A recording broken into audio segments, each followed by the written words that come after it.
400 पार अवतारे हो तीसरे बार अवतारे यही से स्वागत में बनी मोदी सरकार अवतारे यही से स्वागत में बनी मोदी सरकार अवतारे।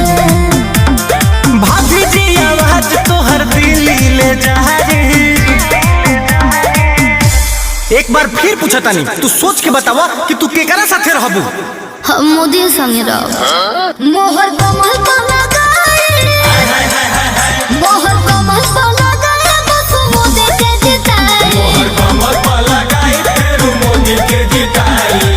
आइए हम अपने एक युवा भाई से पूछते हैं, सरकार से आपको क्या कहना है। हाँ सर। हेलो, माइक में बोलिए। अरे अगला आदमी बोलेगा तब न बोलेंगे। इतने तेजस्वी लोग हैं हमारे पास।